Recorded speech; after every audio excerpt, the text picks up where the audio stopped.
Let's start with a story about a Nobel Prize winner that's going to change everything you think you know about making smart money moves.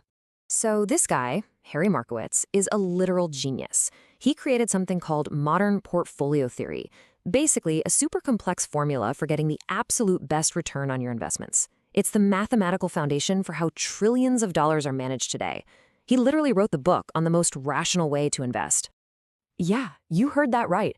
When a reporter asked Markowitz how he invested his own retirement savings, he admitted he didn't use his own prize-winning formula. He just split his money 50-50 between stocks and bonds. Now that is the big question, isn't it? Why would the guy who designed the perfect system ignore it? Well, we're going to decode that today, because the answer reveals a fundamental truth about money that has almost nothing to do with math. This brings us right to the core conflict, this battle that's happening inside all of our heads when it comes to money, the spreadsheet versus your actual human brain. You see, we're all taught that money is a math problem. If you just get the numbers right, you win. But it's not. It's a psychology game, driven by fear, by ego, and by the simple desire to sleep at night. And today, we're going to fix the way you play it. Just look at this. It's basically the two voices inside your head. On one side, you've got the spreadsheet brain. It wants the mathematically perfect, optimal answer. But on the other side, that's your human brain. And it's worried about looking stupid, about letting your family down, and most of all, about the gut-wrenching pain of regret. And that is the whole point. A strategy has to survive real life. It has to survive a conversation with your spouse when you're stressed. Most people lose money because they try to be perfectly rational. But in just a minute, I'm going to show you why aiming to be reasonable instead is the real secret. This leads us straight into something I call the rationality trap. It's this really dangerous idea that being a cold, calculating machine is always the best way to go.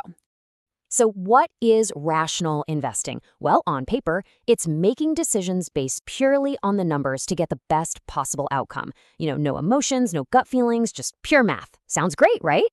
Well, here's where it all falls apart. A plan that looks amazing in a textbook is completely worthless if you can't stick with it when the market is crashing and you're feeling terrified. You are not a spreadsheet. You're a human being. And this is the alternative. This is the big idea. The goal isn't to be coldly rational. The goal is just to be pretty reasonable, to find a good enough strategy that you can actually live with for the long haul. This analogy just nails it. Think about it. What's the most rational diet? Probably boiled chicken and broccoli every day. Perfect on paper. But are you going to stick with it for more than a week? No way. The diet that actually works is the reasonable one, the one that accounts for you being human. It's the exact same thing with money. So let's really dig in and see what happens when a so-called perfect strategy slams into an imperfect human. This is where people get wiped out. I want you to look at this number. $300,000. Imagine that's your retirement account. Your spreadsheet brain is telling you, don't worry, this is just normal volatility, stick to the plan. But your human brain is absolutely screaming.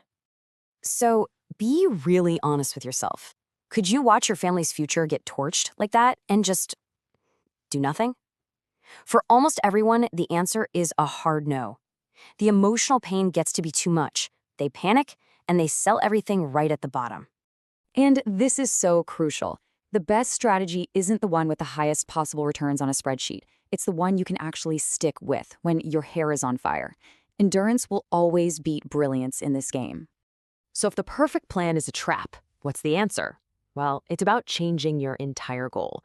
It's not about squeezing every last drop out of the market. It's about something way more valuable. So you have to shift your mindset. Stop trying to be ROI optimized and start trying to be sleep at night optimized. Instead of asking, what can make me the most money? Ask, what strategy will I be able to stick with during a panic? Embrace good enough, because a good plan you stick with is infinitely better than a perfect plan you abandon.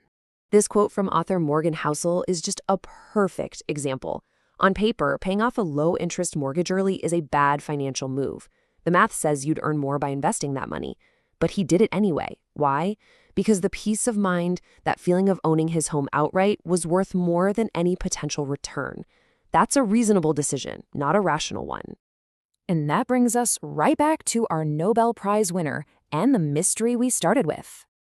So, why did Harry Markowitz, the father of modern finance, go with a simple 50-50 split instead of his own optimal formula? The answer is beautiful. He wasn't being irrational at all. He was being reasonable. He knew himself. He knew that the pain of regret from watching his own complex theory blow up would be too much to handle. So he chose the simple plan, the one he knew he could stick with no matter what. He optimized for sleeping well at night. And that's really the big takeaway here. Your greatest financial asset is not a spreadsheet. It's not some complex formula. It's self-awareness. It's knowing your own temperament, your own fears, and building a plan around them. Thanks for watching, and I'll see you in the next video.